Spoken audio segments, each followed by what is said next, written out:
2020년에 처음 등장했고 당시 꽤나 인기몰이를 했던 갤럭시 S20FE는 말 그대로 팬 에디션에 걸맞은 스펙과 가격을 적절히 조합한 모델이었는데요. 그래서인지 후속작인 갤럭시 S21FE에 대한 관심 또한 크게 높아지고 있는 상황입니다. 사실 삼성 측에서는 FE 모델을 테스트 차원에서 출시했었는데요. 의외로 대중의 반응이 상당히 뜨거웠고 S 시리즈 및 노트 시리즈에 이어서 가성비 라인업이면서 동시에 프리미엄 모델이 될 수도 있는 새로운 돌파구가 되었던 것 같습니다. 특히 하반기에 노트 시리즈가 단종될 것이라는 루머에 힘이 크게 실리고 있기 때문에 더더욱 갤럭시 S21 FE 모델의 출시는 예상이 아니라 예정으로 바뀌고 있습니다. 사실 FE 시리즈가 출시될 때쯤이면 기존 갤럭시 S21 시리즈의 가격이 다소 애매해질 겁니다.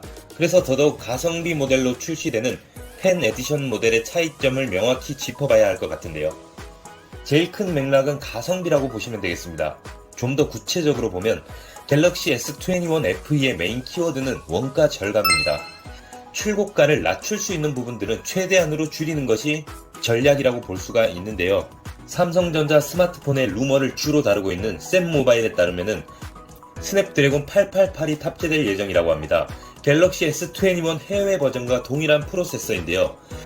국내 버전은 엑시노스 2100이 될지 스냅드래곤 888이 될지 아직까지 정해진 것은 없습니다.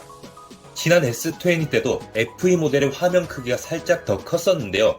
그리고 이번 갤럭시 S21 FE 역시 S21 일반 모델의 6.2인치보다 더 커진 6.5인치 인피니티 O 디스플레이가 사용됩니다. 다만 해상도는 갤럭시 S20 일반형과 플러스형에 들어갔던 2400에 1800의 FHD 플러스입니다. 더 낮은 해상도가 아니라서 오히려 다행이기도 한데요. 화면의 주사율은 120Hz로 출시될 것으로 보입니다. 그리고 초음파 지문 인식 센서도 탑재가 될 예정인데요. 단 갤럭시 S21 FE 때는 지문 센서는 동일했지만 광학식 지문 인식이었습니다. 이런 부분에서 바로 원가 절감을 만들어내는 것인데 이번에도 마찬가지일 가능성이 높아 보입니다. 그리고 카메라는 1200만 화소의 광각과 초광각으로 이루어지고 6400만의 망원 렌즈가 탑재될 것으로 보입니다. 그리고 OIS가 탑재될 것으로 예상이 되는데요. 사실 이렇게 굵직한 스펙 몇 가지만 보면은 갤럭시 S21 일반형 플러스형과의 차이는 거의 없다고 봐도 될 정도인데요. 그리고 배터리는 LG에서 납품을 한다고 알려져 있고 용량은 4500mAh로 전체적인 폼팩터 대비 적정한 수준입니다. 그리고 배터리의 효율도 갤럭시 S21 수준 정도로 나올 것으로 보입니다. 거기다가 무선 충전과 고속 충전 모두 지원하고 색상은 아직 정해지지 않았는데요. 전작에서 네이비가 가장 인기를 끌었는데 갤럭시 S21 FE 모델에는 어떤 색상이 나와서 사용자의 눈을 즐겁게 해줄지 기대가 되는 부분입니다. 이 정도면 제가 생각했을 때는 팀킬이라고 봐도 무방할 정도의 팬 에디션 시리즈가 아닌가 싶은데요. 그리고 가장 중요한 것은 가격일 텐데요. 전작인 갤럭시 S20 FE는 갤럭시 S20 대비 약 34만원 저렴한 출고가를 보였는데 이번 갤럭시 S21은 출고가가 999만 9,900원으로 상당히 낮은 수준으로 출시가 되었습니다.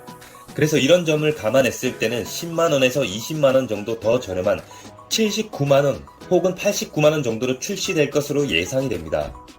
그리고 출시 예정일은 7월 아니면 8월로 예상이 되는데 기본 7월로 예상이 되긴 합니다만 세계적인 반도체 칩 부족 현상으로 인해서 8월로 연장이 될 수도 있을 것 같습니다.